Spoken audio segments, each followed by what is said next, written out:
Oh shoot! Oh damn it! Oh no! What? What happened? I pulled a Simon and I played the intro twice by accident.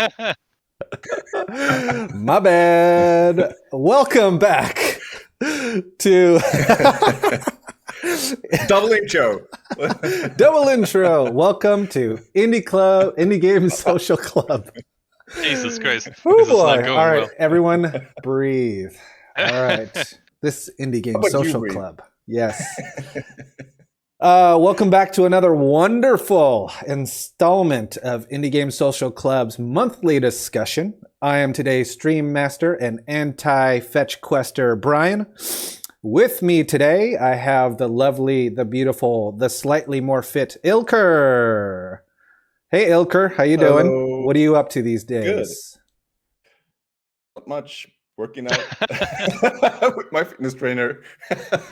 Nice. I noticed earlier I saw like wrist wraps. What was that all about? I just took them off. Yeah, we did a lot of wrist stuff today. So Are you doing I'm the tired. Naruto Lee thing where you just like put tons of weights on your legs and arms and then you become super strong?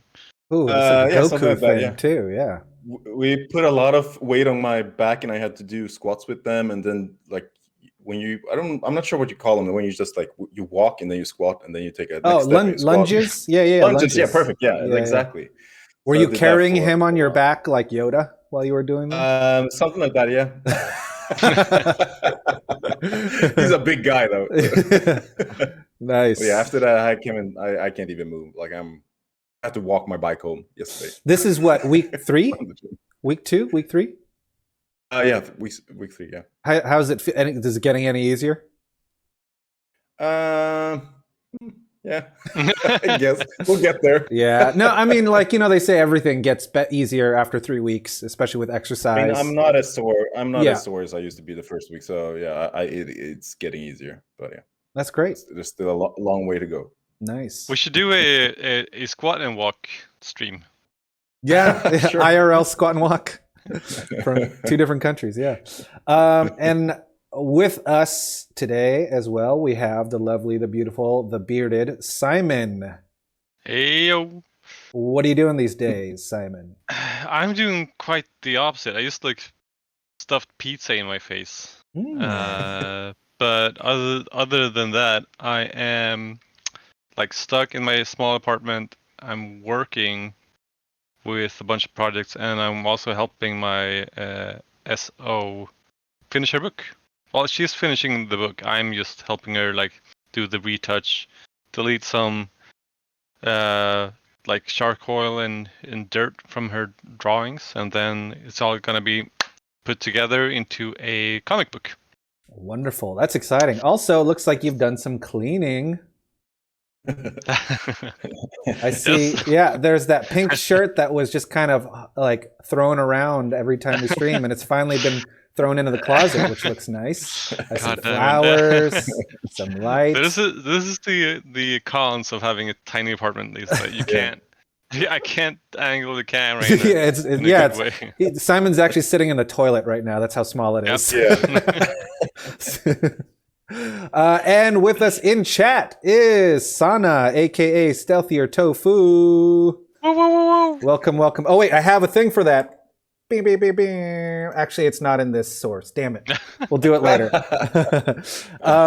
Well, I think having a clean apartment also says something about your general mood, right? Like if we have the luxury of being in a good mood and have spare time for ourselves, we have luxury to clean our apartment. So I'm assuming things are looking good for you these days.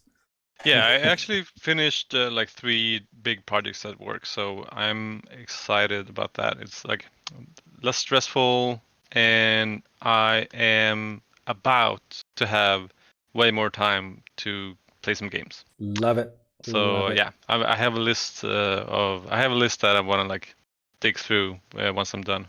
Awesome. That's We're gonna great. finish, or at least start and finish Hyrule Warriors, so we can look at the outro. Sometime in the next 10 years. The end credit. Yeah. Lurk away, not on Sana. Lurk away. We love lurkers. Is there a bush emoji that you can hide behind? I need peek to at make us. one. Yeah. How many emojis can we make? We can make 3 emojis, custom emojis for our channel, I believe, for different tiers. I think. Okay. I think that's how it Cool. works. Anywho, Okay, we gotta check it out. yeah, Mhm. yeah, we can do that now because we've reached affiliate status, which is exciting. We should do some proper celebration stream for that. But Yes. until then, let's move on to our monthly discussion. And if you are joining us for the first time, we are Indie Game Social Club. We are a book club with no books that started last year as an excuse to finally play the Steam games that we bought on sale years and years ago. The bottom 5%, if you must. Normally, we pick a Bottom monthly 20. game. Yeah, right. A lot. I would say Also, we about just 50 for me. Yeah, just end up buying new games like through yeah, that's true. this Yeah. club. But normally we pick a monthly game and discuss it. And this month game is based on the theme of folklore that we had. And it is called Röki, or Röki, as us Americans would explain it. And so without further ado, let's get on with the discussion. Ilker, why don't you tell us about Röki? Röki. Sure. Röki, as I would pronounce it, is a point-and-click adventure. It is developed by a British studio called Polygon Treehouse.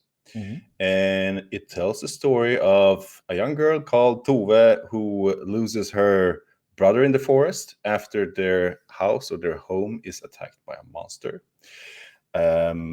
Also, a big part of the story, they live with their dad, who's a single parent. So they lost their mother in some accident. And Yes. yeah, that's about the gist, I guess, of the game. Great. Go on an adventure in the Norwegian woods or the forests, Yes. and meet a lot of mythical creatures, and yeah. And despite the trailer, they made it seem very apparent in the trailer that it looked like a puzzle platformer, and we were surprised that it wasn't, and it was in fact a point-and-click adventure, which I was open to. I was just like, whoa, that's not what I expected, but I was pleasantly surprised because I haven't really played point-and-click adventures. But it's not, but it's not like like a regular point-and-click, like you click with your mouse. It's more like a Skull Monkeys. No, wait. Curse of Monkey Island. Yeah, so Curse of Monkey Island 3. It's like you actually walk around with the. I mean, I played it on PC. I don't know if you played it on Switch, but for me, I walked around with WASD. Yep. And then you click to enter. Yeah. But like some of them, you actually click with your mouse. Right. And you walk them. So it's like, I guess, walking sim slash walking point and click. I would say that like it's more. That is probably how you do point and click, like modern point and click games nowadays. It's in the same ballpark, I think. Yeah. That's what it's evolved to, I suppose, right? But when you said, because you got it for Switch, you said like get it for PC. I thought it was like, oh, it's like a to use my mouse, I should, get it on PC because it's a point and click. But I ended up never using my mouse. I used my keyboard because you couldn't really use your mouse in that way. Oh, interesting. Yeah. I didn't realize that. I liked it though. Yeah. But I think we'll get into controls in a bit. But the setting of the game, and because we've been talking about this, the theme is folklore, and like all the different kinds of folklore. And me and Ilker are Swedish, and Sana in chat as well. And so there is like a lot of common lore and stories in all of Scandinavia. Right. And like some are very specific to their own country, but then like some are just like more of like a folklore culture thing that is like encompasses like more of, I think, like also like Baltic states as well. Like it's more of like a northern European thing.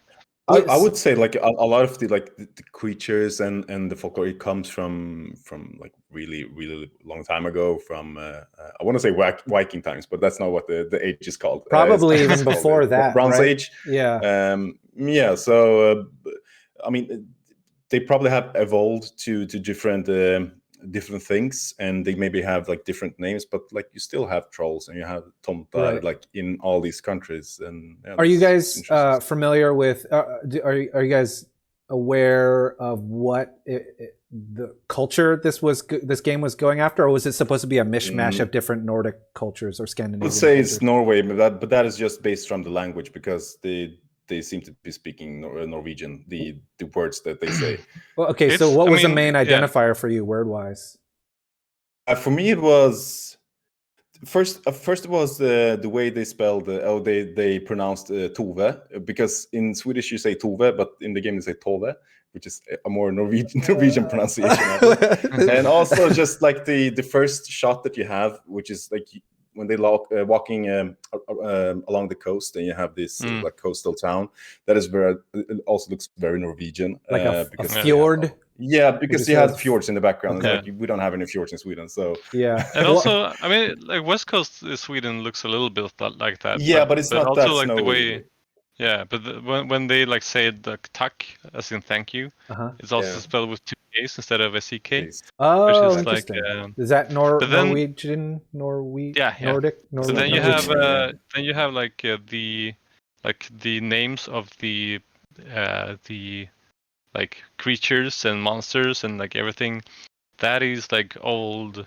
That is like old Scandinavian, like you have Jotun, you have Röki, you have that is like a wider lore thing. It's the same kind of lore that that God of War, the recent God of War, is based on. So it's that Very kind of cool. like the I forget the world serpent and all that old stuff. Like you talking about Midgard, like Midgård, and Yeah. So I question. mean, I guess it's like Norwegian. I want to say Norwegian, but it's not like Scandinavian mythology, basically. Maybe you say that. So as you know, through my life, every time someone has ever mentioned fjord, I'm like, oh yeah, fjord, beautiful. What's a fjord? I don't know what a fjord is. I'm like actually not sure. How, not even you know. What? How do you describe? Is it like a glacier? Is it a glacier? No, it's just like a mountain. It's just cliffs, I guess. But yeah, it's like it's close to the a water. it's like a a fjord, I don't know. no, fjord is like a I think I have it right. It's like a not a thin, but what do you call it? Like a small like a not wide. Yeah, narrow. like narrow. body of water that is I think even even Sana is kind of like dancing around it too.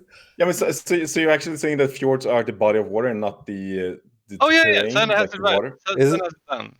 Surrounded by high mountains and narrow. Yeah. So it's like Okay.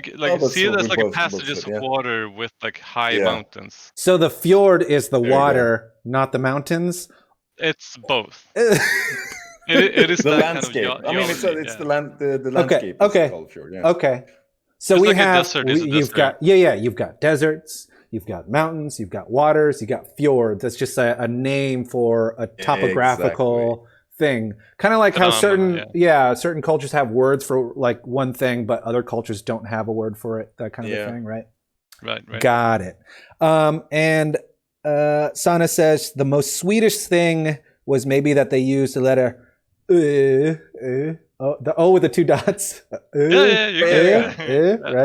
Yeah, but don't the Norwegians use that as well, or do they use the Danish with the diagonal line? Good question. I don't. I think Norwegians actually use the Swedish, they use the Danish. Yeah. Got it.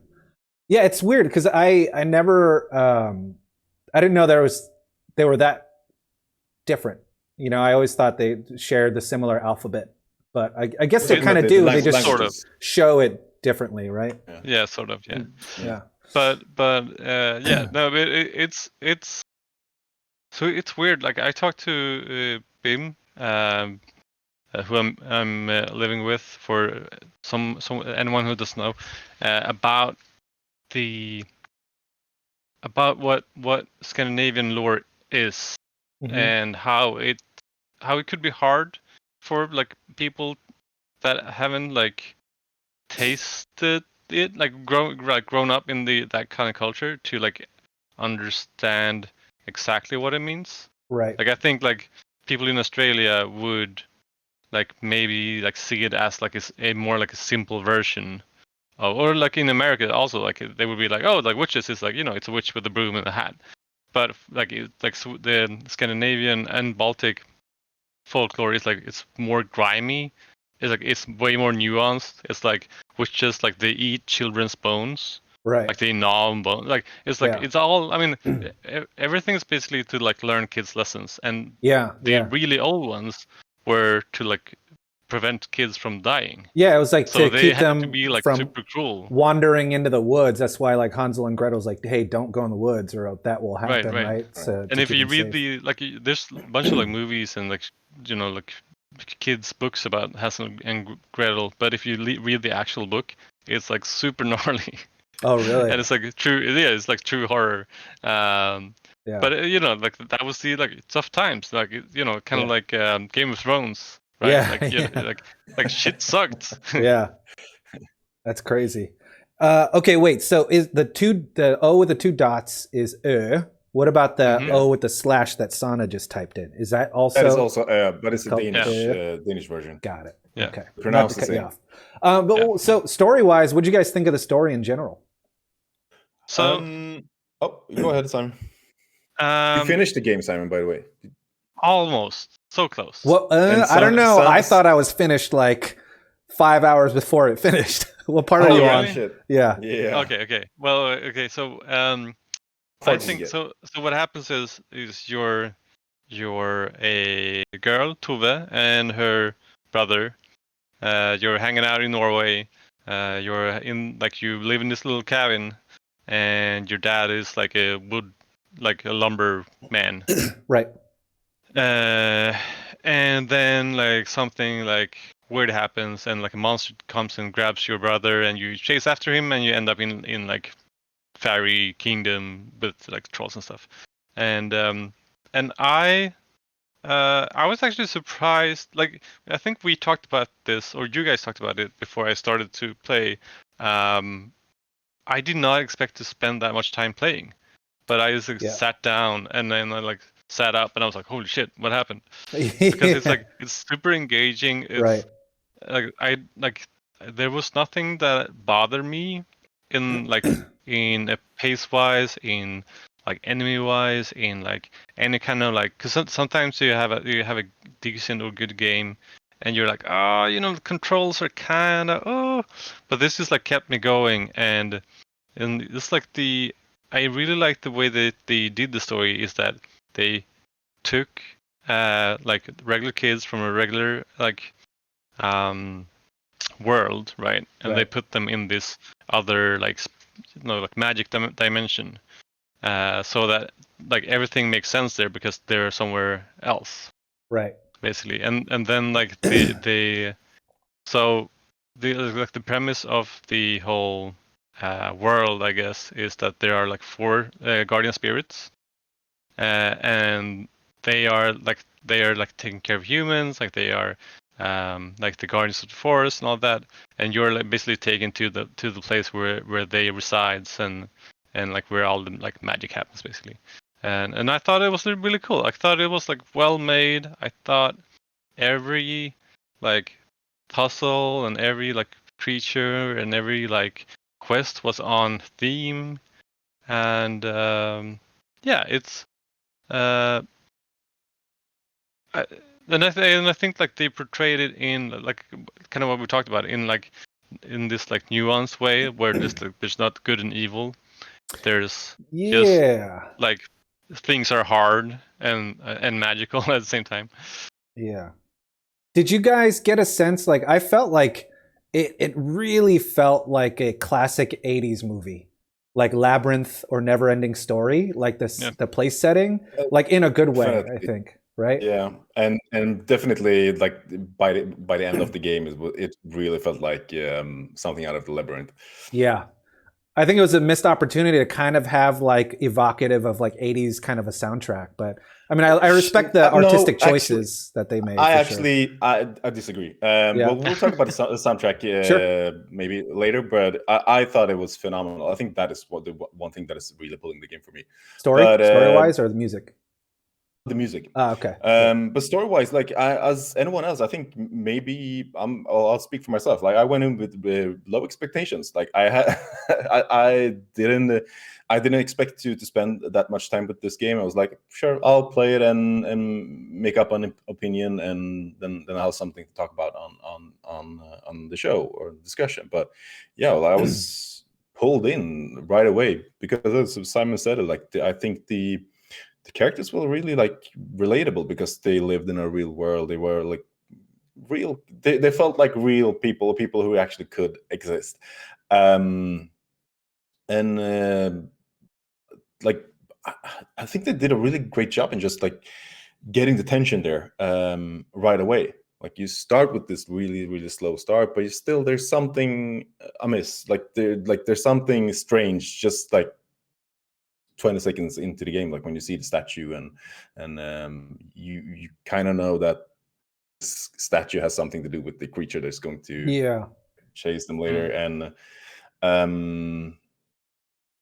yeah, and like I want to remember they actually mention her mom as well, like in the beginning when they get home. Well, I think the way they mentioned it is they kind of unfolded little bits. You got a little bit more of the story, and then you get the full feeling by the end of the story. You know exactly what happened. But like at first, it's like, oh, they're orphans, and then after that, you learn a little more. You know, that was nice. That is also done really well. Like the way they unpackage the whole missing the mother and like coping with her death, basically. Right. I think. But yeah, I thought it was a good story. Okay, so overall, I think story-wise, it was fantastic. I think the character development was great, and the characters, even the bad guys, were so relatable. Even the Guardians, who are like they're not necessarily good or bad; they're generally good, but like they're just in this kind of gray area.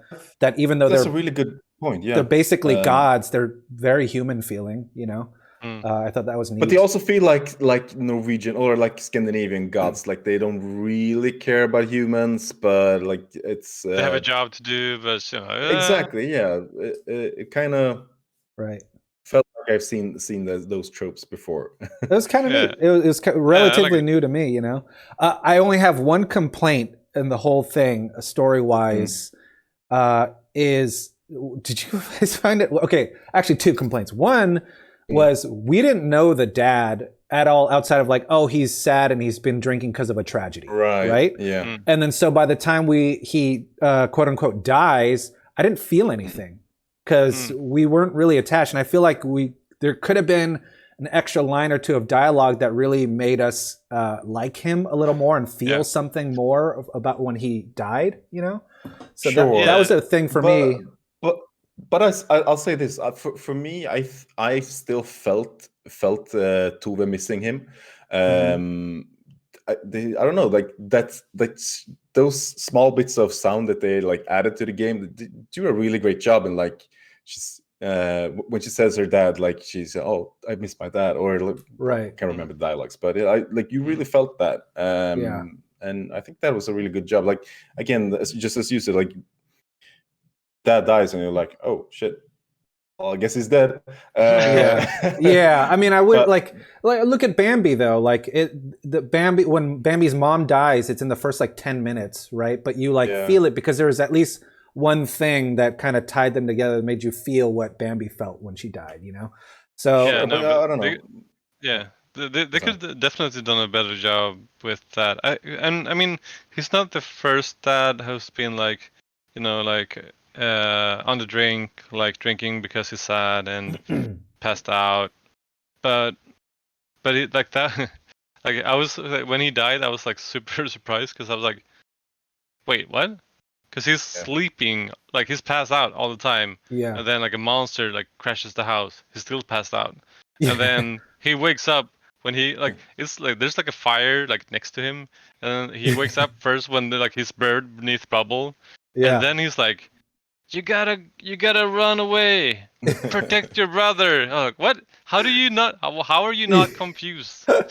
Wait. Okay, so at that that brings point, me to my second complaint. Sorry, Ilker. Right. Like the second complaint, other than the amazing story, the second complaint would be the house is on fire. They're being attacked by a monster. The dad tells the kids to go to the one place you shouldn't go when the building is on fire, which is trapping yourself in the basement to suffocate. Maybe not in Norway. Maybe not in Norway. But it's probably safe there. I don't know. Oh, maybe. Who knows? But I'm like, don't tell them to trap themselves in a corner where they can suffocate, you know? I don't know. I Maybe mean, like fire and hurricanes. I don't know. At that point, when the monster attacked the house, I thought that, like, okay, maybe this isn't real. Maybe this is just like a fairy tale for them, or they're like imagining things because they're coping with their mother, and like, as this story, like as the game went on, I was like, okay, I guess this is reality for them. Like, this is actually happening, and I was actually kind of hoping for a sad story, a sad ending. Well, spoiler, Simon, like the dad gets back, and No, that much I know. That much I know. Okay, yeah. So like he's back, and I kind of wished him to remain dead, actually. And I also kind of like was hoping, like, maybe if Lars also dies, like if this is a really sad story. But yeah.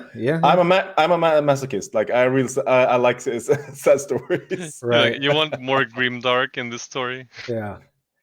I mean, either way, I think it would have been great like that too, a little bit more grounded. But also, like, if you look at it through, like, it's a kind of a fairy tale thing, like that helps too. I mean, it works like as it is as well, right? I thought it was kind of heartwarming. But I did write down in my little notebook. I wrote, "Worst dead parent story ever. No sympathy from me." That should be on the cover of the game for sure.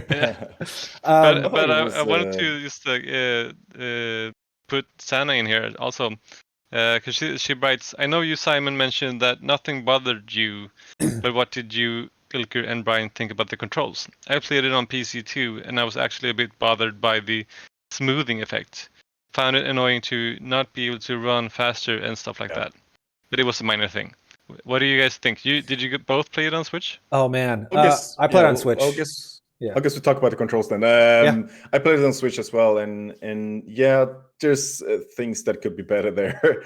It leaves a few things to desire. How was it? Was it just like stick and buttons, or was it like touchscreen? Stick and buttons. No, so stick and buttons. Yeah, so you select you pull up the menu and you navigate the menu and select an item, and then you drag it with your right stick, maybe I think it was, and then just drag it to where you want to test it or use it. I kind of wish that they took the time, if it's a point and click adventure, give the option of touch controls on Switch. That's the perfect opportunity, right? I think that would have made things a lot easier. And you guys on PC, Sana and Simon, there's no literal click and drag with the mouse. There's no option for that. No, and I thought that was, I mean, it was sort of nice not to have like to use your mouse. Yeah. Like I kind of liked it, but at the same time, you know, like when you're like there's something up here that's highlighted, and you have to get like your little eye icon on it. Yeah. And you run that way. It doesn't really help, so you run a little bit that way. Like you're trying to like find the exact angle for the interaction. Look over here. Yeah. But like if you could just use a mouse, you could just like click on things that you could like talk to and watch. Happened a few times, but I'm like I think I wrote down like I think the controls were like responsive, like, and like the I feel like sometimes in these games you turn slowly, or like when you walk into an area, like you have to like it sort of like animates you walking into that area and then stops, and then it like hands you over the controls. So like I think like all of that was kind of smooth. It was like a couple of times that I got stuck in a corner because of the whole like smoothing thing, but like overall I didn't bother me. Like I didn't think about it. Yeah, it was bothersome at a few times. I think by like dragging and dropping the items, and also as Sana said, maybe I wanted to run a little bit faster at sometimes.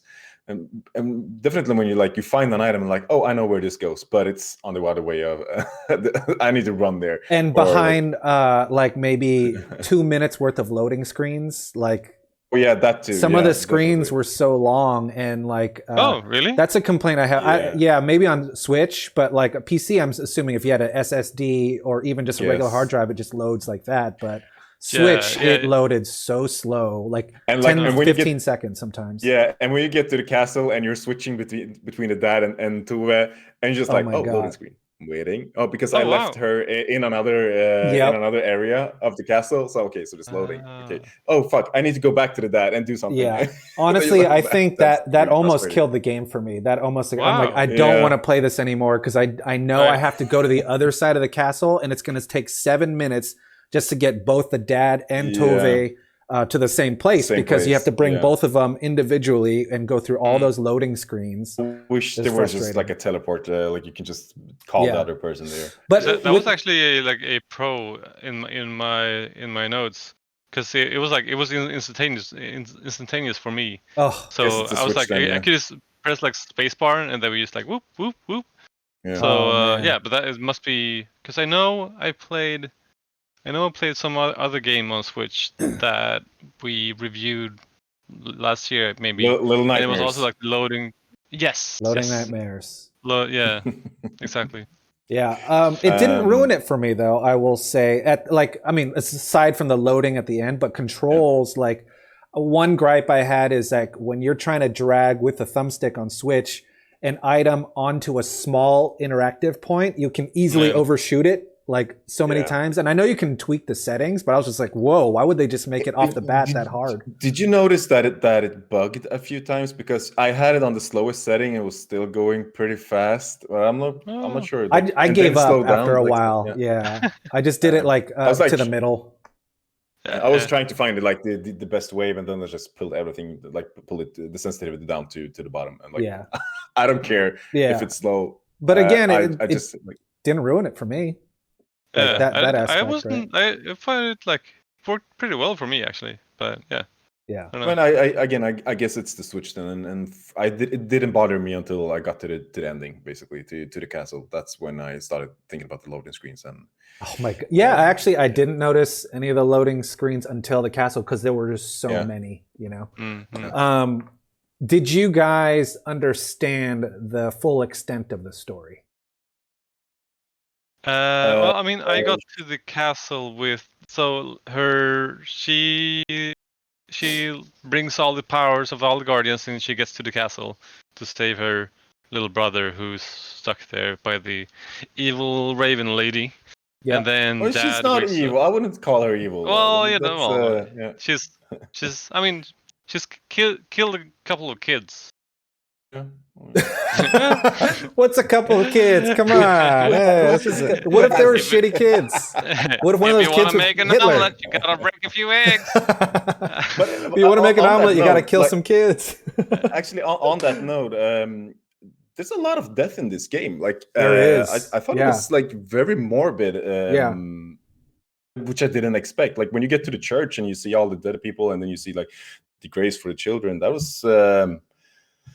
It took me by surprise. Yeah, I would say and it definitely falls. I mean, what a great game to pick for folklore because it does not hold back in that regard, right? It doesn't give you Disney folklore. It gives you old school folklore, like hey, kids died, which is cool. That's what I thought when I saw the graves too. I was like, oh yeah, cool. Like this is actually the real deal. Finally, some dead kids. But also I like that when she's there, if you read the tombstone, she started reflecting about the people and I wonder how their lives looked like back in the 1600s. I think that's I don't know, that's I think that is where it clicked for me, and I want to talk about the music, but I'm not sure if we're done here. But it's also part of why I actually really like the morbid story and the music that went really well with that. I will say this. Well, let me ask you guys story wise, and we can move on to music. But I think there was bits like I know what the developer was trying to do. The developer had this big sprawling story, and in my opinion, did not have enough gameplay to fit it. And so there were certain parts where it really felt that they were stretching the taffy. You guys heard my initial complaint about the stag section with the mushrooms. That was just 8 fetch quests back to back, like the same fetch quest too, which was kind of ridiculous. I was like, I see what you're doing. Like you want to fit this part of the story in, and you don't know how to do it other than to just do this repetitive task, you know?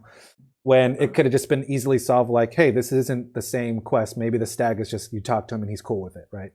Right. Yeah. But I think like both that and Castle were like too long. Like it was like a cool mechanic, but it was too long. Yeah, for sure. And yeah, I think so. the adding the dad was cool and refreshing.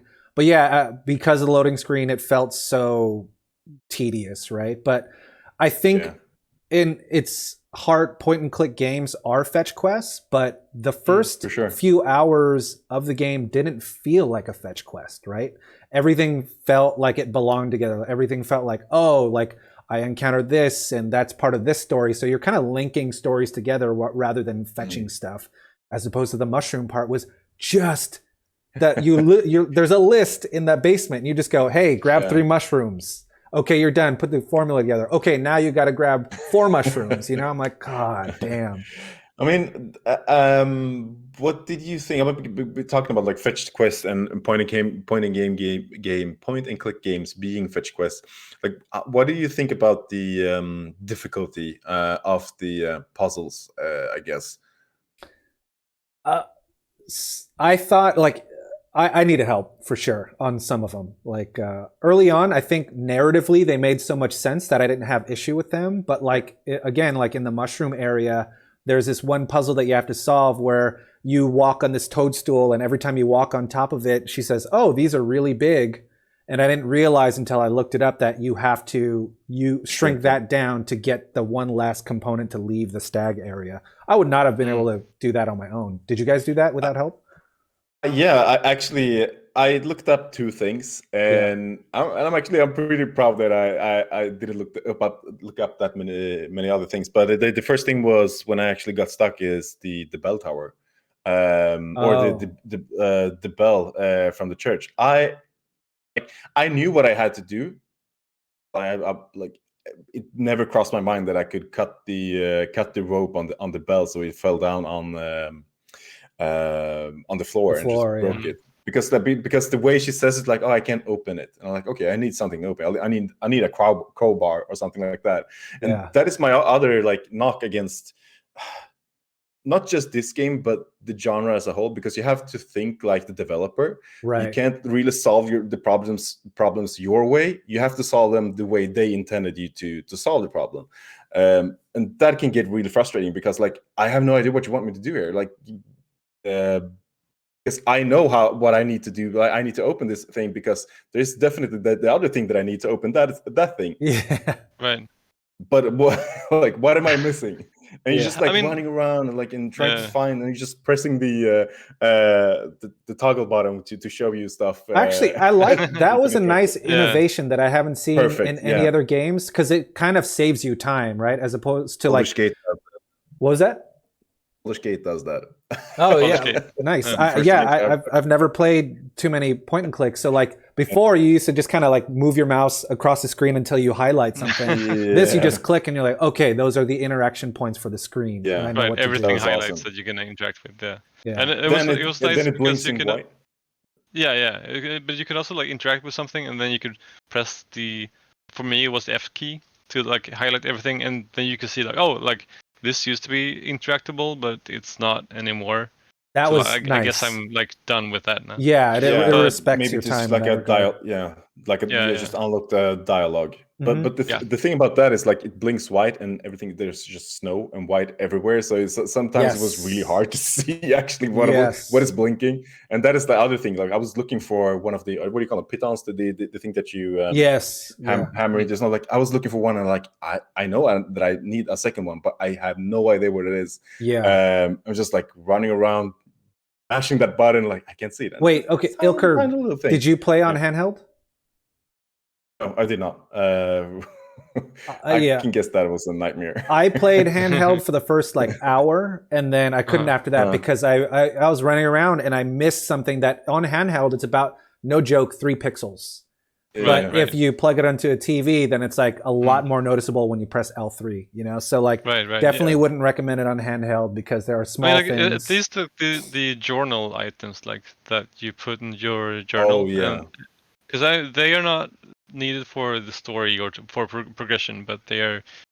But you get them, you collect them. It's sort of like a achievement or collectibles. But like I would poop and marbles. Poop and marbles and some insects. Yep. Yeah, and dead animals for sure. Yeah. Yeah.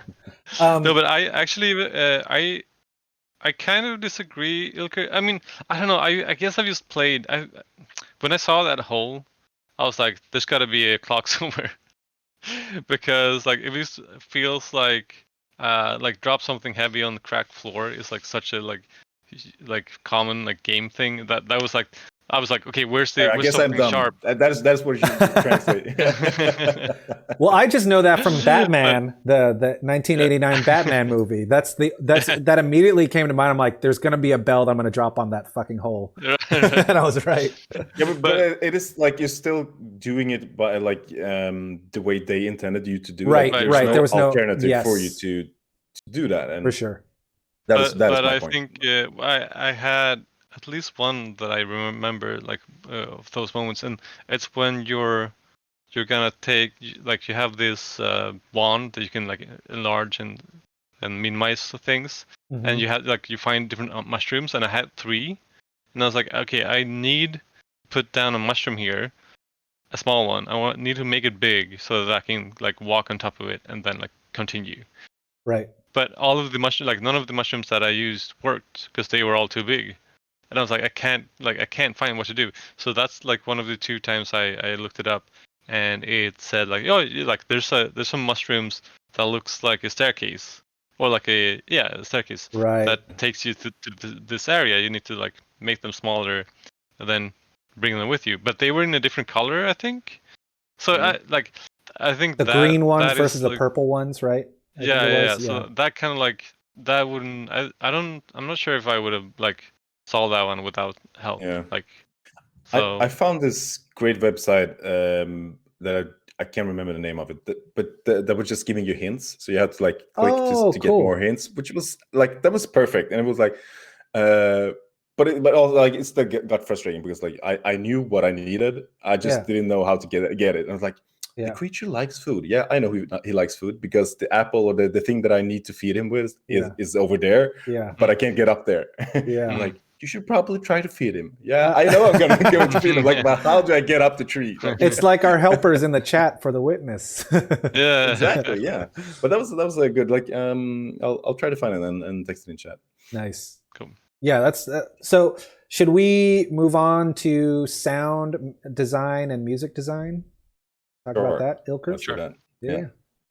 I thought the sound design or the music, it was really hitting it for me. Like I thought that was one of the strongest point of the game because the story, it like a lot of the beats in the story is about coping with their mother's death and like this whole like really sad story, and I thought the music really reflected that very, very well, and also being in Scandinavia and having that like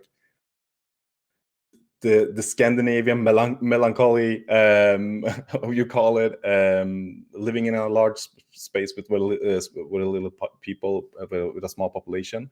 I think the music really it does well in describing that, I think, and like at least reflecting that. Wait, so do you think Sana says felt very in tune with Scandinavian vibe, also the story and myths and beings from the folklore? So I'm not familiar with like traditional folkloric Scandinavian music. Was the instrumentation kind of in tune with the traditional Scandinavian music? Maybe not. No, I wouldn't say that. Or is it just vibes wise? Like if you say Scandinavian music, I usually think about a few other instruments. which I can't remember the names of, but Yeah, like a violin, violin, and you fiddle, have or yeah, the more vibe wise. She yeah, says, yeah, got it. yeah. Yeah, it definitely it felt like I did not notice the music in a good Mikkel way. Harpa. That's I felt yeah. I felt the music, right? And that's always a Yeah, good sign when like I mean, I think sometimes when the music's so good, you're like, oh yeah, this is awesome. It's kind of distracting, right? As opposed to Right. Yeah. this game, it did not distract. It just never took over. yeah, it lifted it. But it like then you had like in the castle, for example, when like you have this like monotone, it's like it's sad, it's melancholy, and at some points when she's recognizing that maybe her dad is there as well, or they're helping each other out, the music would change and get like a little like happier note, and then just go back to the like the sad strings again. And I thought that was so well done. The pacing on that, if there wasn't like loading screen death, the pacing was so great, right? Because they both arrived there and he's like, oh, he thought it was his dead wife helping him. Exactly, and then he slowly realizes it's his daughter. I'm like, it makes me kind of emotional just thinking about it. It was so beautiful. Yeah. Sana, feel free to tell us if you finished the game or not. But like, like the way they unveil that part was just so masterfully done. It was so beautiful, so nice. You know, very emotional. And you felt it. I totally agree with like it was like the ambient. I think like everything helped make the game and the environment and the graphics feel like connected and grounded in like the way that I want, like that I had hoped it to be, like, because if you look at the graphics, it could be mistaken as a kids game, right? Like if they would have been like the characters are kind of funny, the graphics is very like, it's like a lot of color. They're like, it's very like cell shady, like simple. But I think, I mean, partially like the game itself and the story, but also like how, I mean, like just when she says like Lars, her brother's name, and also like her name, like everybody's names is spoken, and which like makes it feel like, I don't know, like it feels like there was this like just enough dialogue sounds to make it feel like real somehow. And also like each the creature that you met, like the sounds that they made felt like, God, I have no idea how to explain this, but they used like, they must have like had a whiteboard where they just like wrote vibe on, and then like just nail it somehow. Because like everything is kind of like just eerily connects in that way. Because I think without, I mean, a lot of these games can get like repetitive, where you just like have the same sound every time you press like a dialogue button, or like every like person is like, oh, and then you know that is everything you get. So like that was that goes. That says that a lot. Yeah. You know what's wild though? Just sorry to cut you off, but acting wise, the fact that everyone says, well, at least Tove, right? She only says Lars and Papa, but she says those two names like 20 different ways, and you can feel it. And that's a testament to great acting, right? You feel the emotion of her saying a name a different way every time, right? That's what I want to say as well. Like, there's very little voice acting, but the voice acting that is there is done so well. And like when she says like Papa, and like you really feel that. And like it's so well done. And like you're like, oh, like it's really sad. Like, you know, you can hear it that she misses her dad, and she misses her mama as well, like her mama, her mom. And like you can really feel that. And it's, as you said, like it's really great voice acting for the small amount that is there. Yeah. Do you think I think they really nailed, I mean, and I think that is what I was trying to get to also, is they just like nailed the whole thing, that you can just like set the tone at the beginning of a sentence, and then, because like, for example, like Papa, like when she was sad, and say Papa in a sad voice, and then you can have like 20-second like dialogue with just text, but the first word will shows you how to read it, essentially, right? Right, Yeah, right, yeah. right. Actually, that's a good device for sure. Sana says, I love that they had them speaking out the names in a UX sense too. Like it adds a sound reference for a person who've never heard that or a similar language. Yeah, kind of similar to what Simon is saying for sure. Yeah, it was beautiful. And also, like, did you guys notice that? I think was it Lars that you hear him speak a little more at the end, and everyone said Röki, but Lars said Röki, like he was American at the end. Really? I was like, did he just say Röki? I think he might have been English. Like, yeah, I noticed something like that as well at the end of the game. I'm like, wait, something sounded really off about that. I need to look up the voice actors. Yeah, he's like Röki. Yeah. No accent, not even trying at all. Yeah, it's pretty great. What else about? Yeah, and the Röka, the mother of Röki as well. I think that she also had like a really good voice when it's like Röki, and I don't know. Really dig the voice acting. Yeah, the game. Sure. Let's go ahead. Like Simon. all the sounds with like the devices and the sword stabbing and the all of the special effects were all like also like super like really like I think like sound design wise I would summarize it as short and sweet. Like like a sound was just that. It was like it made what it had to do. And it did it like with like a bravado. Like it was right. Yeah, do you guys think that it would have been improved with full voice acting? Like if all the lines of dialogue were spoken out loud? Or do you think it was perfect for this format? I think it's easier to fuck up then. Like if you have like a full like because then you need everything to be, then you need to concentrate on the dialogue and the like conversations and the voices to be great. I think like they did this solution to have it like positively influence everything else that they could focus on the game. Yeah, I agree. I think that what they had was enough. Like I didn't miss a whole dialogue. Like I thought it was a good take, a good way to do it. Yeah, and probably more cost efficient as well. Oh, I bet. Yeah. Also, I feel like it never the dialogue never overstayed its welcome. Like the sentences were short and sweet and digestible. And like as they had some exposition, it just moved right along, which was great for especially for a person like me who I'm like, I don't want to read, I want to play. You know. Yeah. What I liked about dialogue, this is not sound design, but when you pressed something, like you looked at a spear, like the person would say like, oh look, it's a spear, and then like some bits like longer dialogue, but then if you accidentally pressed it again, it wouldn't say like the entire thing that it said like that the first time. It would just say like, oh look, it's a spear.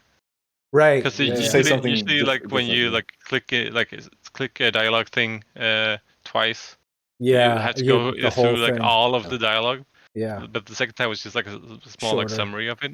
Yeah. That was great. Also, like the sounds when you made items match with the environment, that was also like really rewarding to hear. Yeah, really that was very satisfying. Like, sometimes I did that. I'm like, would these go together? And they did. I'm like, ooh, I feel smart. Just by experimenting, right? And like then that little tune that comes is like it feels rewarding to get that. I do wish that I was smart enough to be able to link the poison with the sword. I had to look that one up. When you're in the mushroom area, to like because you keep cutting the mushroom and it grows back, but you have to put the poison on the sword and then cut the mushroom. I did not guess. Big brain. One. Yeah, that was a tiny brain for me. I couldn't get it. Yeah. Oh, it's okay. I mean, you can still be in the club. Woo! Nice. Going off of sound, then, can we talk about visual style and the graphics? Yes. What do you guys think? Yes. Just actually, let me just get a glass of water. Yes. Quickly. We'll take. Can you still hear us if we talk? Well, I guess I go ahead and then instead of just sitting here in silence. Sure. Yeah. Go ahead. As Simon and like he mentioned, like just looking at it, the game, like the first look, it looks like a kid's game. It has this immature design and maybe some of the characters are like isn't. I'm not 100% on board with the character design. I would say, and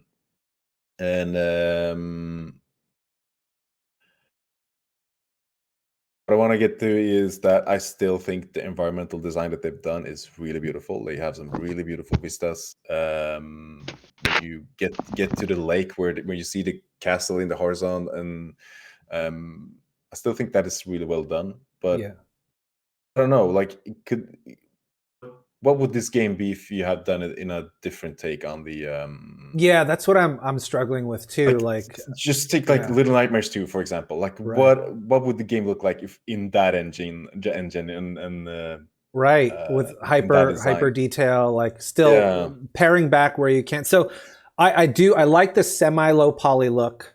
I like the color choices were phenomenal. Simon, looking at you, Definitely, because like whenever there was color, it really popped. I was like, wow, this game is Yeah. beautiful, so bright. Yeah.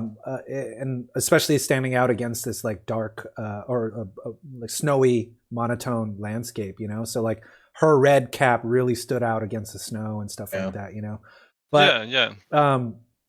graphically speaking, yeah, I don't know if that helped it, right? Because if you're a kid and you buy this game, you'll be disappointed because there's too much reading, there's not enough action. If you're an adult, you probably might stay away because it looks like a kid's game, right? So like in my head, the quick and dirty way was because it felt so much like an 80s adventure movie.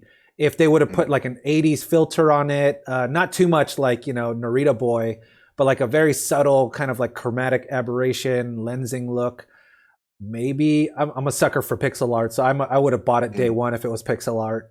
But some kind of like, if the story just felt so much like a vintage 80s movie, they should have maybe nodded a little more bit towards a vintage 80s movie, in my opinion.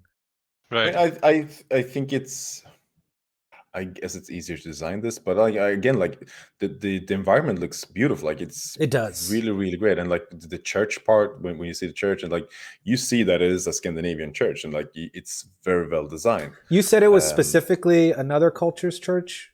Did you say Scandinavian? Like you just you broadly can definitely Scandinavian? see that. Yeah. Okay. You can see that on from the design of the roof and the roof tiles that. So you can find that in like Norway and Sweden and Denmark. Yeah. Isn't it like more specifically like a Norwegian? I would say side? definitely more Norwegian, but it's like that is. I'm not sure if that comes from the Bronze Age, because I want to remember that long ago they didn't really build church towers. You would have the church tower as a separate building. I know that there's one in my hometown that is like exactly that same design, but it's just the tower.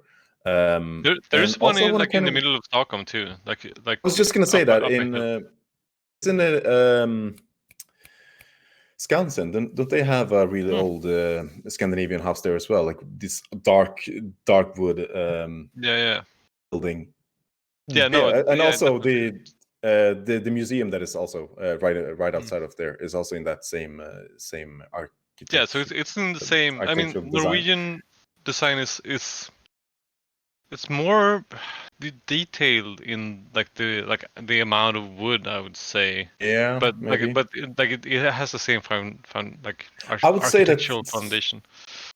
I would say maybe the Sweden had that as well, but I don't know, like if we moved on from that. But this is a good place to pivot in terms of like so Sana brings up Nokken.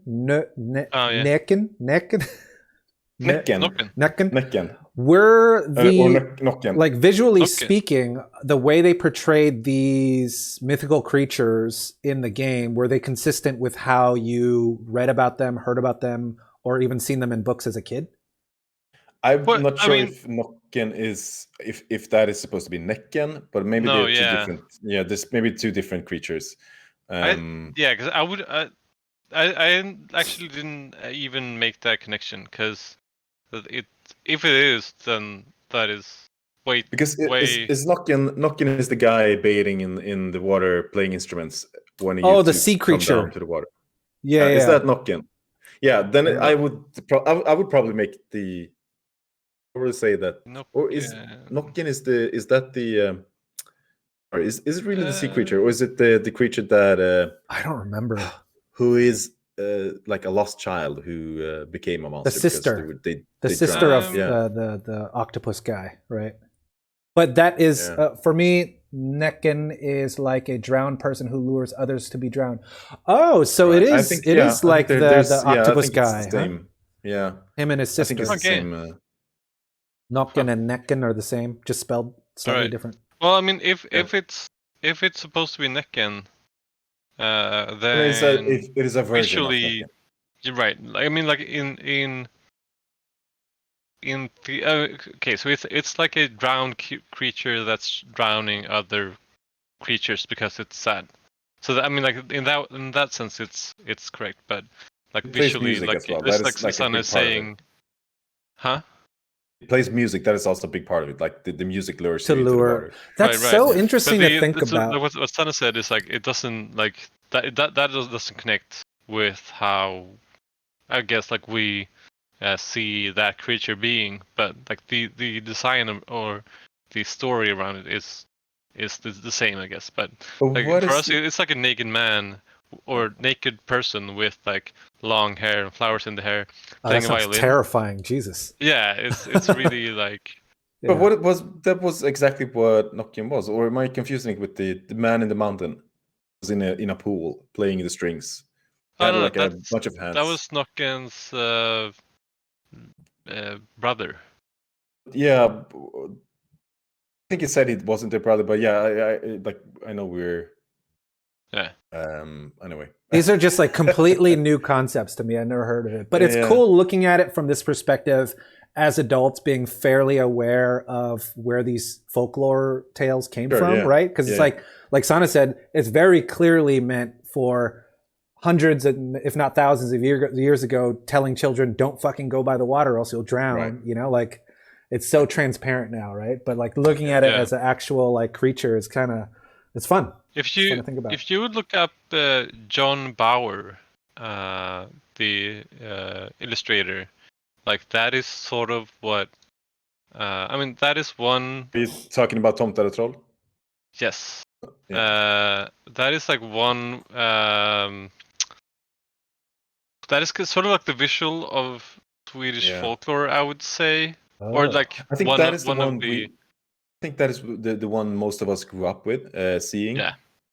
You have that, and you have what's I the actually other one? I saved a few pictures for you, Brian, that I was gonna send for Nice. From this artist. I'll send it on I think Facebook chat. what's cross-culturally creepy is lots of hair is creepy, right? Like the idea of some naked dude with long ass hair luring kids to drown them is creepy. Same as like in Japan, like Ringu, the girl, you don't see her face, you just see the hair over her face. That's hella creepy. But yeah, that's good stuff. Yeah. Oh yeah, I see them. Like that's freaky deaky. Yeah. Also recognize the tomte. I really love that those small dudes that were just like dancing with their feet. They didn't have any hands, I guess. Was that the gnomes that repaired the machine to sharpen your sword? Yeah. Exactly. So that's a real thing. That's a real folklore. Yeah. Yeah, definitely. Okay. I mean, you used to put oatmeal or what do you call it? Porridge for them to. That is take care of the animals. No, but I think that evolved into like when Christianity came to Scandinavia. I think over like Christmas and the way we celebrate Christmas, because I think they just those two things just melded into each other. Yeah, they were trying to like you cross cultures and like make it easier to because assimilate. now you actually like before Santa comes, some people might put out rice porridge. I think interesting. For the Santa. So yeah, for me that made no sense other than that's how I progressed the story. But you must have seen it and be like, oh, we're gonna kind of get this little tomte to help us because we're making a meal for it. And I was like, I don't know why I'm making this meal, but I'm gonna see where I'm gonna put this oatmeal, and It was You to get knew that thing right out away you here. were gonna make your porridge at some point when you found that. Yeah, I just oatmeal. didn't know it was for the tomte. You know, like for you Yeah. guys, you must have immediately knew that, right? Which is interesting. Yeah. But that's the thing. It's like because the game went pretty smoothly at that point, like it just all Yeah. kind of made sense, right? But it must have added a cool little nod to your childhood at seeing that part, though, right? Sure. I Yeah, mean, yeah.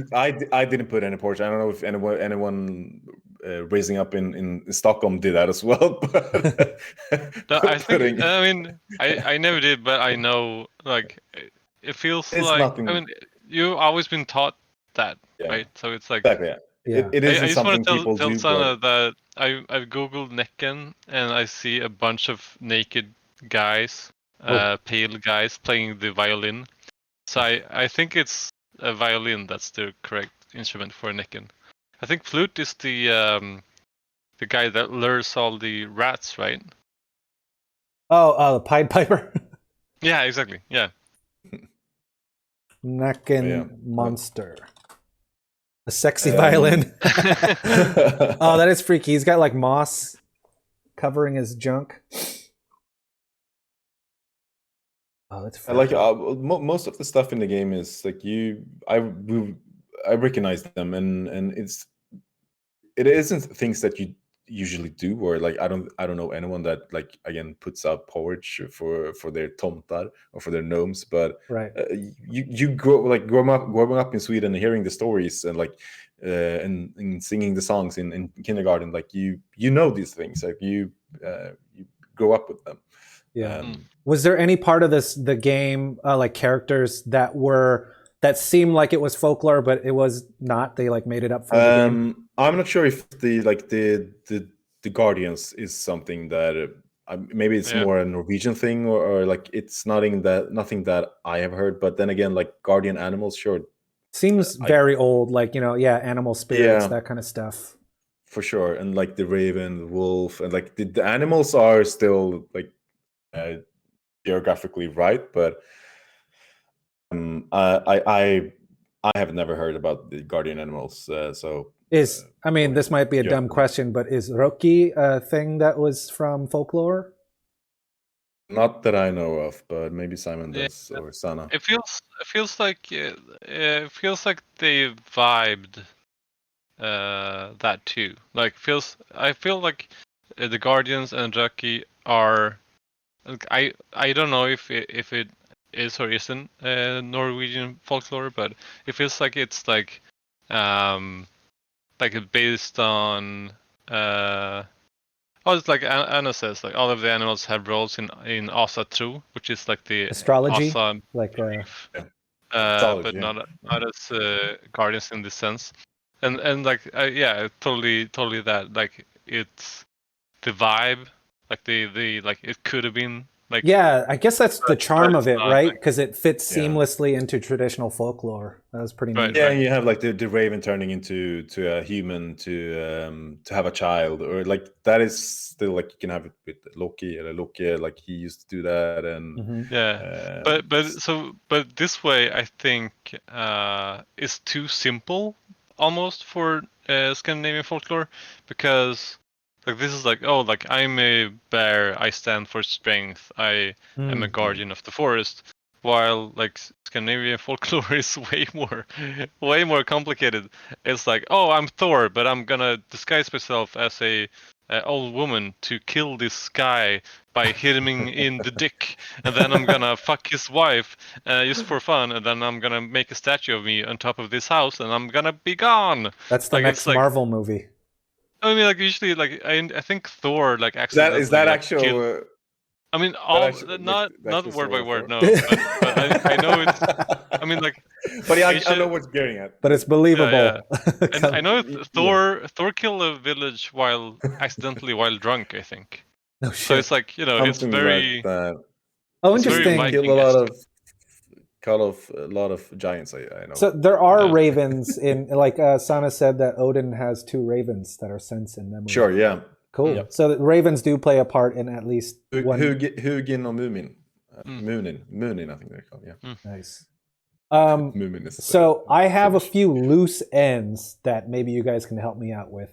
Actually, let's go back to for a moment the reveal that when you start to realize that this witch lady is more motivated than just being evil, that when they're talking about the Raven sister fell in love with a human that was a carpenter, and then it all kind of comes together like, oh, that house that you go to, that's the abandoned carpenter's house with all the Raven statues around, that was the evil witch's, the quote unquote evil witch's lover that made Röki. I was like, whoa, what a hell of a reveal there. Like, it just gets pieced together. They don't really answer that in the beginning until like hours and hours later, and it's just like mind blowing and beautiful the way they do it, you know? It is, and like, and you start feeling sorry for her, and like, the Guardians fucked her over. Like, they didn't support her, and like, you really feel sorry for her. And like, I think that's what makes a good antagonist, I think. And even though she was straight murdering babies, she was doing that for her child. She was doing it so that her child, the motivation is like, it's so good because like, it's believable. You can relate to that. Like, it's believable. But I mean, like, also I like what the says, where he's like maybe we should have accepted her instead of like reject her, and like maybe we did it wrong, and like, you know, like if you push somebody out, then like, is she really the bad guy? I mean, I guess she is, but like, she was cast out instead of like being included when she needed help and acceptance, I guess. But I actually didn't finish it. Like, I came to the castle. The castle took a long time just because you had to switch between characters. The daughter and dad, and I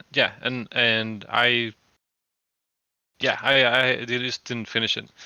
So what happens next? Insana, did you finish it as well? I mean, I think it's. Are you guys totally fine with spoilers? Because we've spoiled like 90% of it so far. So I'm fine with it. I'm gonna finish it, but I'm fine with. Okay. Well, okay. So then, before we get into heavy spoilers, we've already. I'll speak about. Okay, you're gonna play a spoil. Great, because it's just a great experience either way, I would say. So my question for you guys was, I thought the initial reveal of, you know, she had tried with other kids before, I thought that it was that the ravens that we were encountering, those like monster ravens that were in the cages, I thought those were the kids, but it was actually like the dead kids in the cemetery. But then with that said, they never really uncovered like why or what those ravens that were being in the cages were for, did they? Because I didn't catch that. I don't know. That was just kind of there. Right. I just thought they were like her servants, but they were because of her power.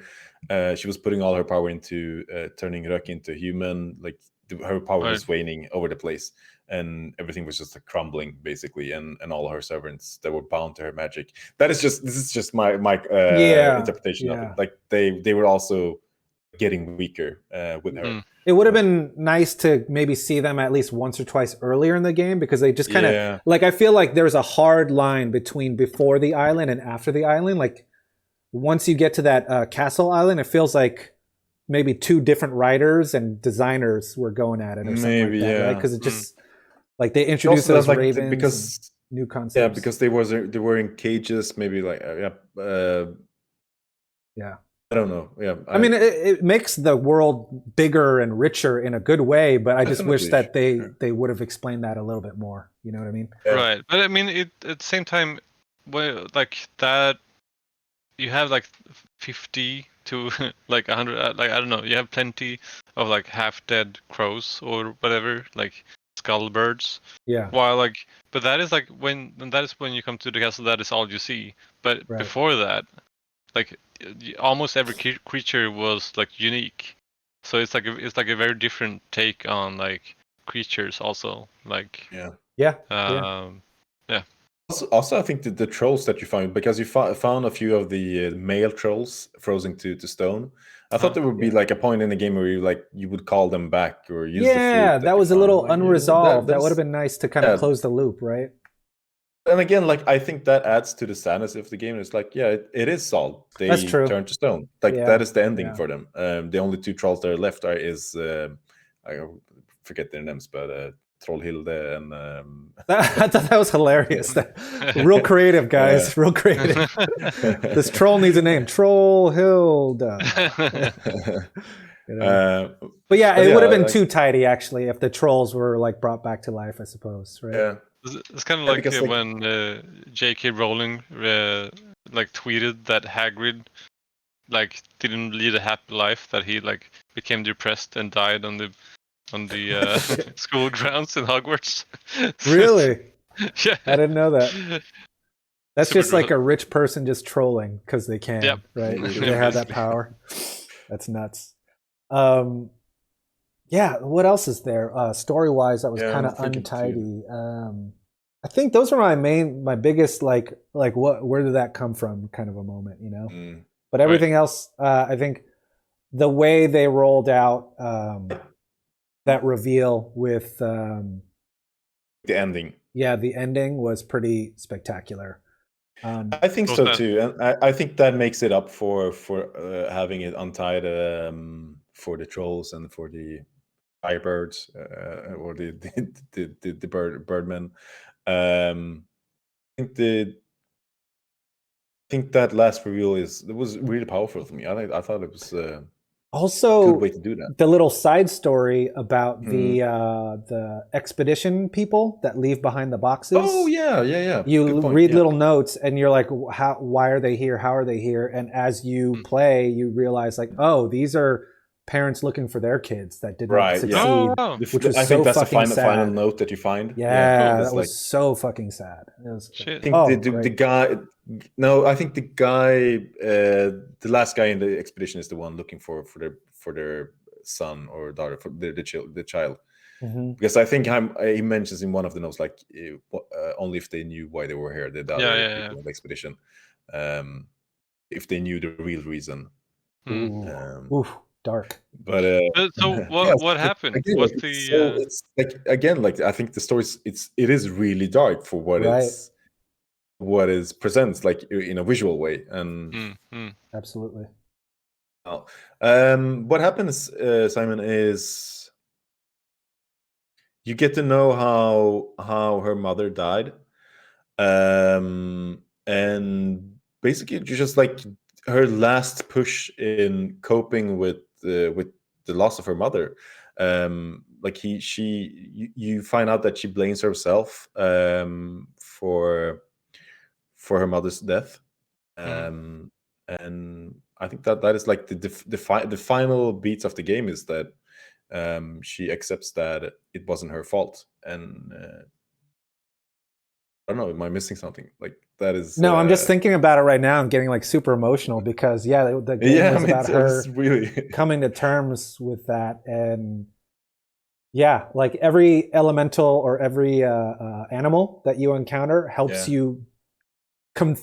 helps her confront that past head on, and then it really kind of comes to a conclusion at the end where they're like not holding back punches, and like you're at the scene of when your mother is in her last moments and you got to watch it play out, which is like crazy. Exactly. Like, and it gets like a little like Inception, like it's like I wouldn't say Inception, but it gets very dreamy, like it's almost like you're lost in yourself. It's well, go play it. I think that's a way to discuss it without spoiling exactly what happens. The ending is nice and full, but I will say, Ilker, when you beat the game, did you think it ended at the top of the tower where they're like, we gotta go, and it got cut off and showed credits? No, I was hoping that we would get some last thing, some conclusion, and you got that after the credits. So I turned it off after the credits because I thought I accidentally pressed. You call the yourself button. a movie maker? How? Like, I said after the credits. I said after the credits. I turned it off. Okay. But then because it went full circle. The intro looks the same. I was like, oh, did I press the wrong button or something like that? I was also thinking like, is this the exact same thing? Like, does it start the same way, but then he comes in from the left instead of from the water, so I thought like, okay, this is something new. Clever storytelling. That's good stuff. It is. All right, let's move on to generally speaking. I wanna touch with on So I didn't start playing until this Friday. So I've just been like playing like lots of hours this weekend. But what you guys told me was, or you typed down in chat, was that it's like very like shroomy, like LSD type experience. I was like, wonder what they mean. No, mine was like fuck mushrooms. Like I hate that mushroom section. Exactly. Yeah. I could not. I was so frustrated. I was so frustrated. It was tedious. Oh yeah. No, I thought you meant it like as a like fuck shrooms. This is like super trippy. I wish I was on shrooms. It would have made it go by better. No, I knew exactly what you meant when you brought when you brought up the mushrooms. I hated that part. Yeah. No, but what I was thinking was like the dreams, like the dream segments and the memory segments and like all this like emotional, like basically like every way this game like tells emotion is like super cool. Like everything is very, and it doesn't seem odd, doesn't seem like out of the way. Everything is like very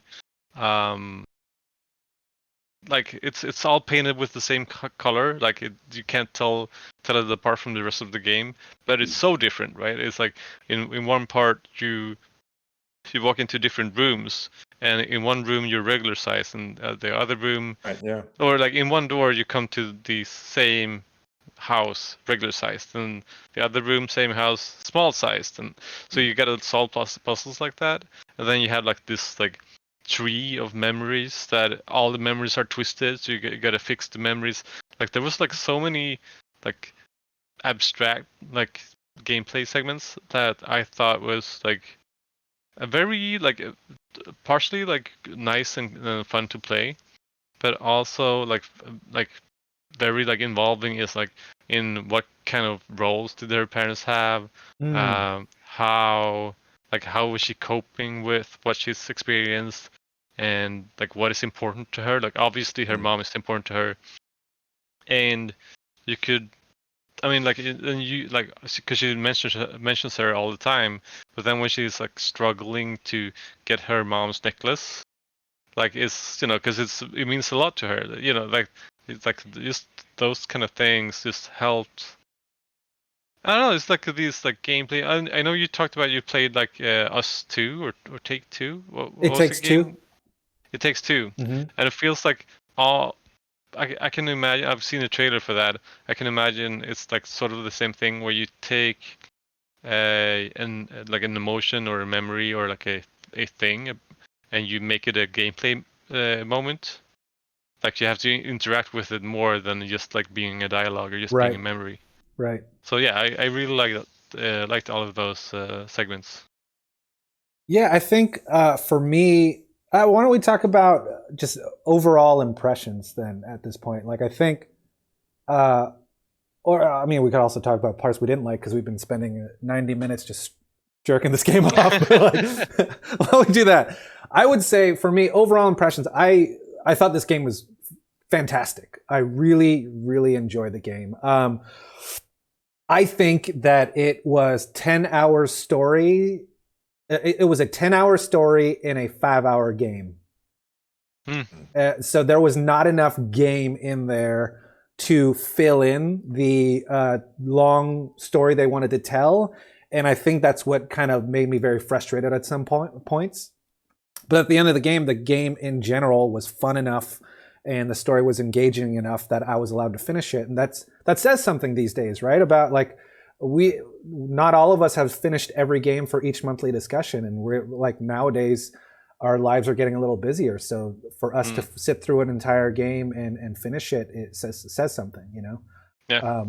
My big con for this game would be, the gameplay got really repetitive. The story could be disjointed, but at the end it sticks to landing really strongly. But yeah, I think at the end of the day, they could have cut out 3 hours of the story and gameplay and we would not have noticed. It would have still been great. Definitely. My note, my note exactly was the mushroom/stag area was fetch quest bullshit. Ilker, what do you got?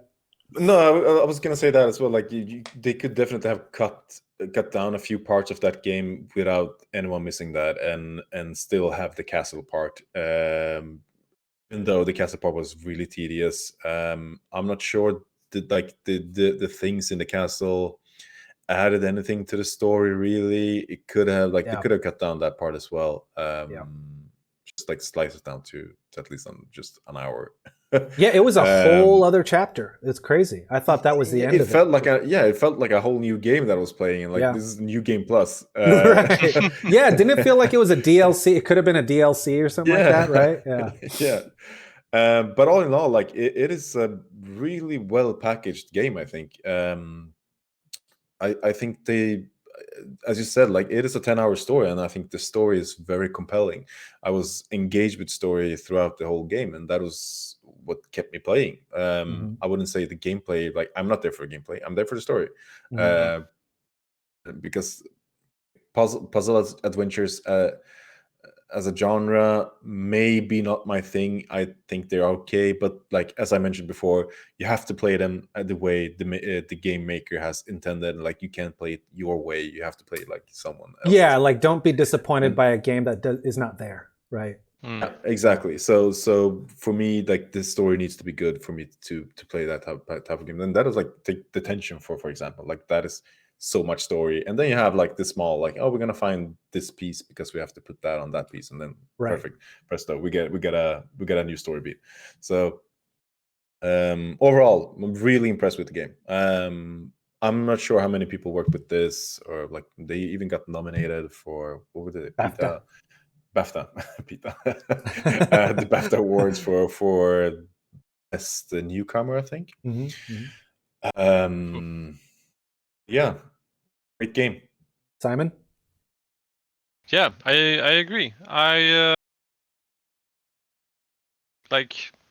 There's just, it's hard to it's a great game that I'm not hungry for, but once I start eating, I can't stop. Yes. It's Pizza.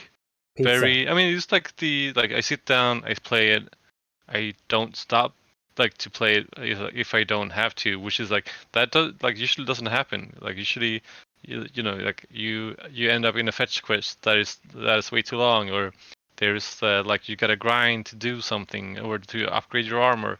I'm just used to having to put in coming to stops that needs a lot of effort.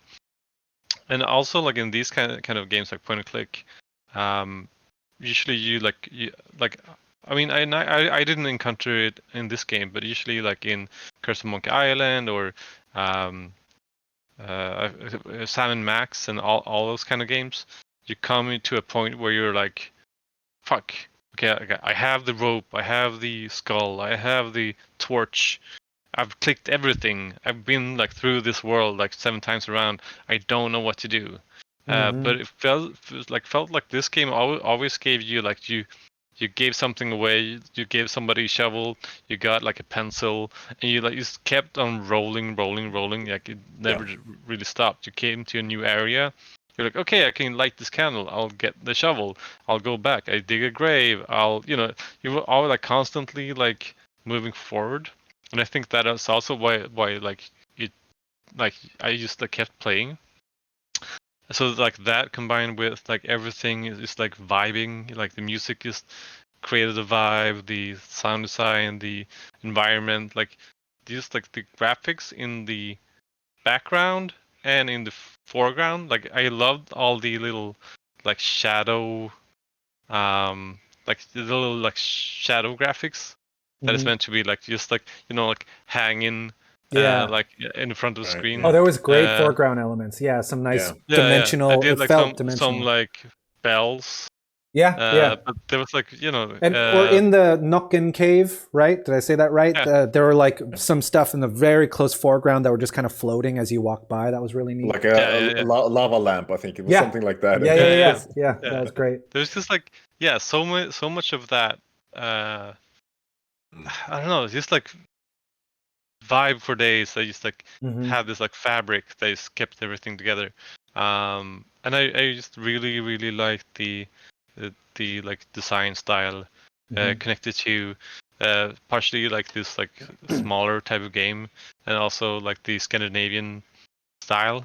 It's worked out great.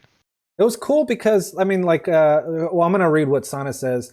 I like this game a lot, but I'm glad to hear that you liked it too, Brian, because I don't trust my opinion when it comes to seeing Swedish stuff in other contexts. I feel like Swedes tend to overly love Swedish stuff in culture. Yep. Yeah, with that said, I would say that like we in America, we grew up with I wouldn't, bastardization is the wrong word for it, but like it kind of changes in translation when it reaches American culture, right? So we have something similar like a tomta, but I think it comes from more the German version, which turns out to be an American version, which is like you wake up and the elves fixes your shoes for you or something like that. I think that's like the closest fairy tale that we have of that. So to hear the other culture's version of that, which is like not too different, right? There's like this little small guy that can help you if you help it and stuff like that, right? I thought that was really neat.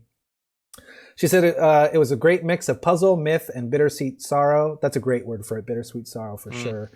Puzzles are hard, and I'm, as mentioned before, impressed by how well they created the world with sound and art.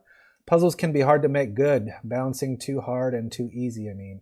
Yeah, that's very true. Like, because I think they gave you just enough to like, oh, you encountered this thing an hour ago. If you remember it, you'll know exactly what to do in 2 hours or something like that, right? Yeah. It's. Yeah, I think they felt natural. The things you find, you know where the pieces go. Like you kind of figure it out as you go, and you never really get stuck. Oh well, I did for sure. Speaking for myself, like I had a good flow to everything, but it's not like Simon mentions, like Sam Max, you find like a yarn ball. I still don't know what that shit does, and what like you're supposed to do with it.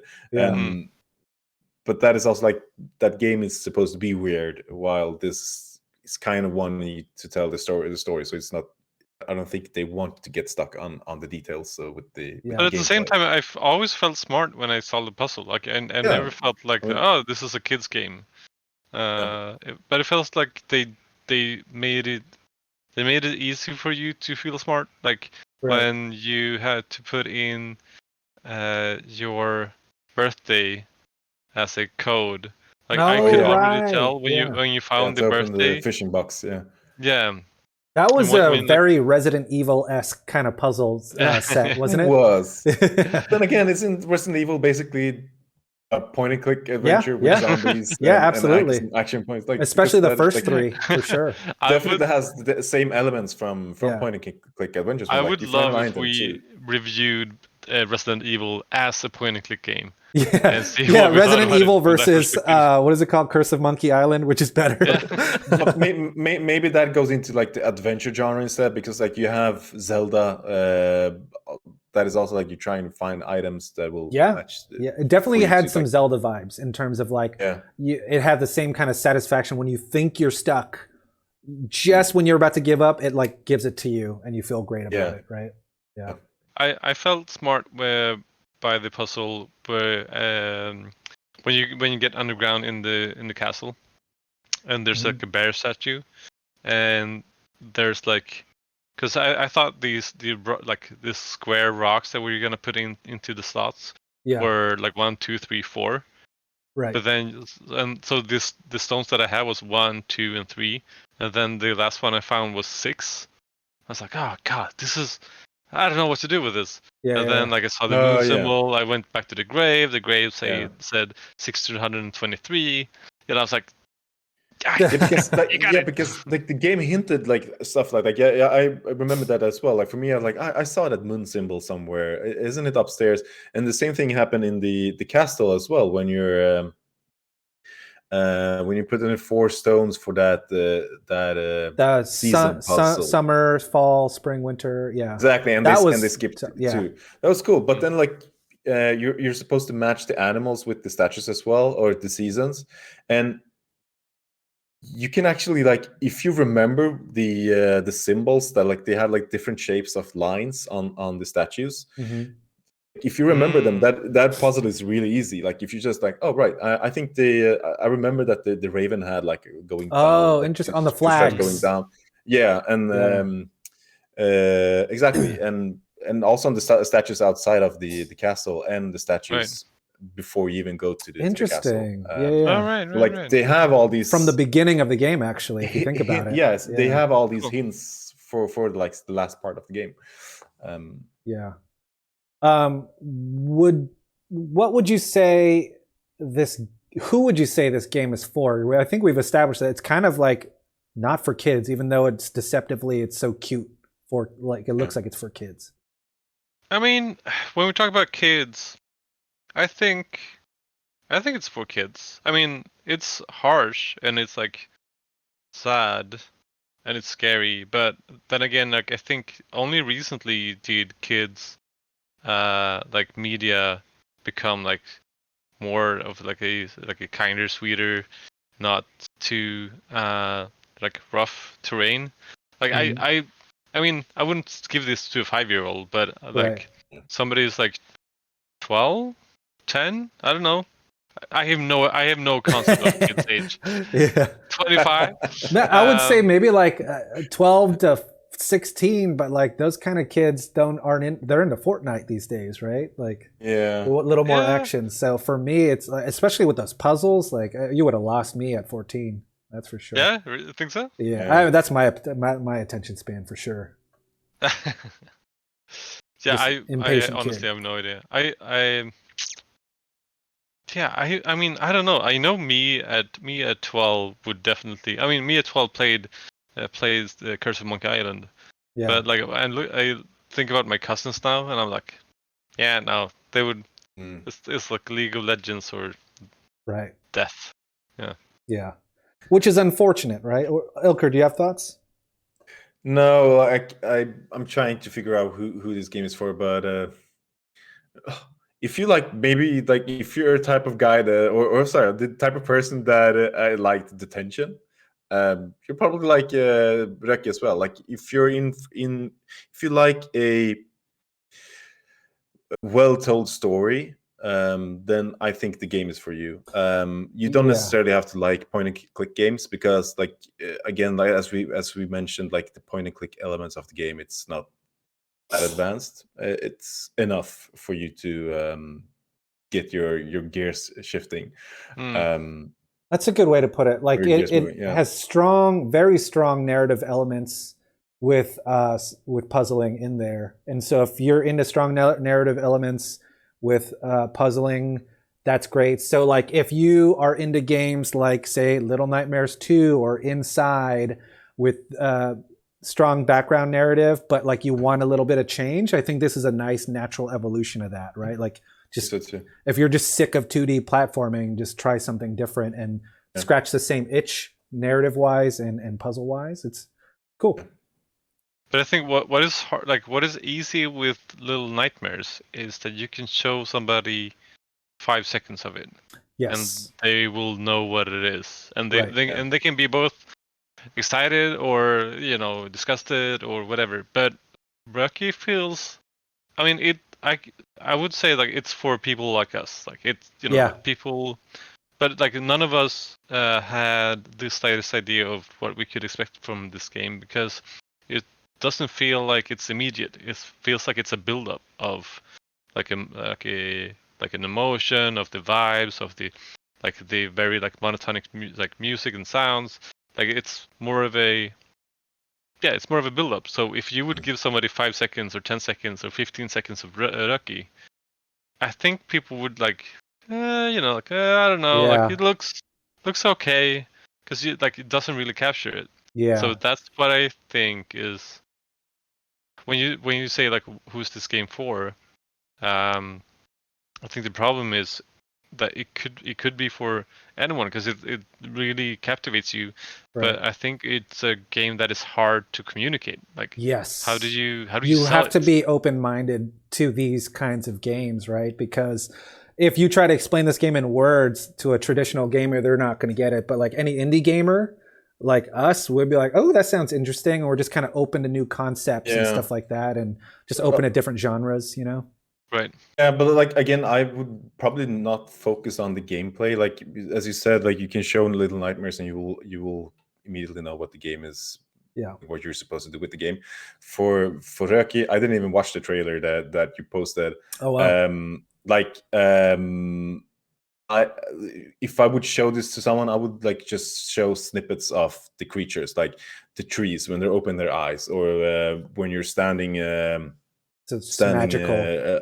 yeah, just like standing with the wolf sleeping, or with Nokken. Like I would show those things instead, because that would actually tell you that, oh, this is a game about like folklore, or like these mythical creatures, or you will immediately, like I think that you might immediately see that as a narrative game that is very heavily focused on the story. Mm-hmm. This when you said that, I immediately thought about Sword and Sorcery, and how this game is like, feels like it's in the same genre almost. Was that pixel art game from like iPad era, the first iPad? Yeah, Nice. exactly. Exactly. I think you showed me that game like years ago. Yep. Yeah. That was a fantastic game. Yeah, similar vibes for sure. So with that said, we never do 1 to 10 ratings. It's weird to kind of throw Röki against something like Edith Finch or versus Little Nightmares. They're just so different that we kind of have to judge them based on their own merits, in that the developer clearly had a vision, and we like to see how well did they execute on that vision, right? And we'd like to do a custom system on that, which is kind of arbitrary, like 1 to 10 dead kids, or whatever you want to make it. What should we make our rating mushrooms, system? Yeah. Ravens. What do you guys want? What do you guys want for this one? I'm down for between 0 to 4 Guardians. Ooh, 0. Ooh, yeah. All firing on all 4 Guardians, or somewhere in between there. I'm definitely gonna put down 4 Guardians for this one. It does everything it sets out to do. I think it's a great game. I think I could recommend this to anyone, like gamer or like non-gamer, and they would enjoy it. Nice. Ilker? Yeah, I would probably also give it full points for the music, for the story. Like I think the strongest part of this game is the narrative and the music. Gameplay wise, I would probably put it on a 3. They know what they're going for, but I don't think they really get there with the gameplay. With the story, they totally like achieve what they set out to do. But for the gameplay part, I think there's a little bit more to desire, I think. Yeah, I would be on the similar page as you, Ilker. I would give it 3.5 Guardians, because while the overall experience was fantastic, it was really, really like, it's going from like full speed on the freeway to like a screeching halt when we reached the stag area, because it was like there was no gameplay there. It was literally just like going back and forth, grabbing the stuff. It didn't really add anything to it, And then the very end with the constant backtracking, like it could have, if it was more linear, it would still be satisfying. But it was adding hours of gameplay for the sake of adding hours of gameplay, and that really kind of like threw it back for me. But everything else, it would have been like almost as perfect can be otherwise. I think, again, it's 10 hours of story with 5 hours of gameplay, but fantastic experience otherwise. And I would truly recommend it to anyone that's into indie games and strong narrative experiences. Sana also gives it 3.5 to 4 Guardians. Great game, but I would love if they fix some minor things. Would recommend. Any of the minor things stick out to you in particular? I'm assuming like some pain points for you. I think, for me, some pain points were the loading was just, whoa, God. Again, I said that almost killed it for me. That made me almost not complete the game, I was. I'm surprised. I mean, I guess the Switch is limited in that way. I guess the problem is for this it's a Switch problem. Yeah. But I would say that the loading screens, I don't know. We didn't even touch this, but like at some point, I think like if I'm sometimes when I was running, camera didn't follow. I know that we were like at the end of the, the discussion, but No there's worries. also a thing that I noticed that like the camera wouldn't follow, and like where the hell did I go? I just ran out of screen. Oh, really? And at some point, I also when I was running and I got to a cutscene, the character just flew up in the air and then like landed. No, because, like, that didn't happen for me. Interesting. Like I had some gravitational problems with immersion broken. Yeah. Yeah, a little bit. But yeah, I think those are like the two things, and also I think the blinking, like having things that you can interact with. Maybe do that red or blue, like making another color that is easier to see than white, because some everything kind is of so like white pulsing thing. Yeah. Or just like make it a toggle, because I'm just spamming the same thing. Like just let me toggle it on. That's true. Well, yeah, you press it once and it just flashes until you press it again, right? That would have been handy actually to help. I think things stand out. As Sana said, like there's a few things that could have been like can be improved on. Controls annoy her, but it didn't ruin the experience. Yeah, I'd say controls could have been improved for sure. I think if there was like 5 to 10% faster on the run, would have helped things. Would have offset the loading for me, I think. You know, you find boots by the Kraken or the Nokken when you're down on the water. I was like, oh, is this gonna unlock Pegasus boots? Like in Zelda. Metal boots. You can go down the water. Yeah. God. But yeah, overall, really glad we chose this game this month. It was a happy surprise. I'm always delighted when a game exceeds or just you don't expect anything out of it. So you go in with a clear brain and clear expectations, and this is a great example of that for me. Yeah, absolutely. But like as Sana mentioned, I think it's Sana that mentioned it as well. Like because she was skeptical of what she thought about the game, because it's a Swedish game, and or it's not a Swedish game, but like it's about Scandinavian culture, and I just lost my thought. I think I was a little bit disappointed when we decided on this game. Like when we voted this game, but I was like, okay, we're playing a Scandinavian game, and we have a group with a majority of Scandinavians, and we have all these other cultures to choose from. Yeah. And I'm happy. I'm glad that we picked this game. Yeah, I mean, for me, it was great because it would have either been that or like my next favorite one would have been the 8 Doors one, which is about the Korean afterlife folklore, which seemed really interesting, But like the great reason behind why I really liked the idea of Röki was that there was a cultural reference with you guys, right? Like we can bullshit check these stories against what you guys know, and versus what I've never been exposed to, but the fact that you guys knew what you were getting into and I knew nothing about the history and stuff, but we were both able to enjoy the game fully, with our own perspectives. I thought it was really cool. And I was able to ask you guys questions and stuff like that about culture and stuff. Great. Yeah, for sure. Really, really cool. With that said, does that wrap things up for Röki? I think it does. I think it does. And for next month, I believe our next topic has been, our next theme has been decided on, which is open, right? No theme for next month. So if you're watching this, feel free to ping us in chat about what you think, what game you might recommend for the next month. If not, we'll see you in our private messenger channel, and we'll throw out the next survey for the next game. Cool? Great. Cool. And until next time, then, say goodbye, guys. Bye-bye. Bye.